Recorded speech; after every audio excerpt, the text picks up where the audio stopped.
అమ్మ పిల్లవాడు అడిగాడని పెడుతుందా? ప్రీతి ఉంది కాబట్టి వాడి పుట్టినరోజుకు బట్టలు కొనుక్కోవాలని వాడికి తెలియదు మొదట్లో. ఏదో 5వ ఏడు పుట్టినరోజు వచ్చింది, వాడికి 5వ ఏడు పుట్టినరోజు అంటే ఇలా జరుపుకోవాలని వాడికి ఏమైనా తెలుసా?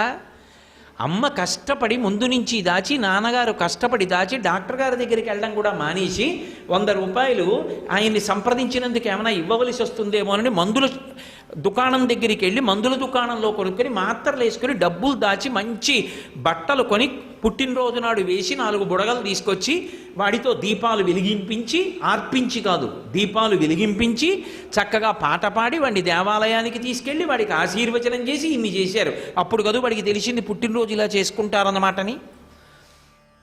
తల్లికి తండ్రికి నీ మీద ప్రీతి ఉన్నది, నువ్వు ఇది కావాలని అడగాలా? వాళ్ళే చూసుకుంటారు. భగవంతుడి ప్రీతికి నువ్వు కారణమయ్యావు, నువ్వు ఇది కావాలని అడగాల? నీకు ఏది కావాలో వాడు చూసుకుంటాడు. కాబట్టి ఇది కావాలని శంకరాచార్యుల వారికి ప్రత్యేకంగా అడగలేదు. ఇవి నాకు ఇస్తే చాలు, 1 తీసేయి 2 ఇచ్చేయి. అవినయమపనయ విష్ణో, అవినయాన్ని తీసేయి. దమయమనః శమయ విషయ మృగతృష్ణాం భూతదయాం విస్తారయ. తరువాత అంటారు, నాకు విస్తారమైనటువంటి భూతదయని కటాక్షించు. భూతదయని ఈ అనొచ్చు, అనలేదు. భూతదయాం విస్తారయ. ఎంత పెద్ద మాట! శంకరాచార్యుల వారు అక్షరాలు వాడడం అంటే పరమ పొదుపరి అయిన వాడు డబ్బు వాడినట్టు వాడతారు. ఆయన వేసిన అక్షరం తీయలేరు, కొత్త అక్షరం కలపలేరు, అంత అద్భుతంగా వాడతారు. భూతదయాం విస్తారయ. భూతదయాం అంటే ఒక్క మనుష్యుల మీద కాదు, సమస్త భూతములు సమస్త ప్రాణుల యందు నాకు విశేషమైనటువంటి దయని కటాక్షించు.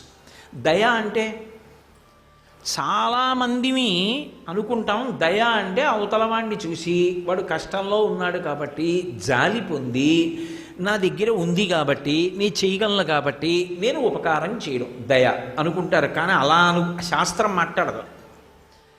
దయ అన్న మాటలో 3 అంగములు ఉంటాయి. ఒకటి బండరాతిగానే బయలుదేరుతాడు, కానీ ఒక దృశ్యాన్ని చూసినప్పుడు కరగడం మొదలు పెడతాడు.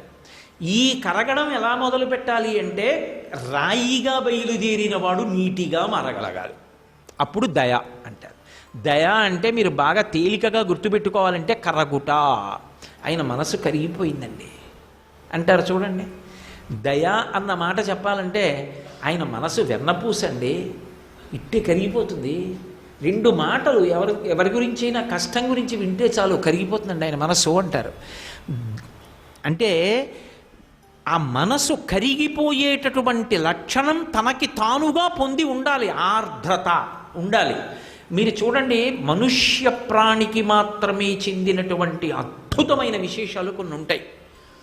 గౌరవించుట, ఇది మనోసంబంధం. గౌరవము ఇది మీకు సమస్త భూతకోటిలో ఎవరికీ అన్వయం అవ్వదు, ఒక్క మనుష్యుడికే.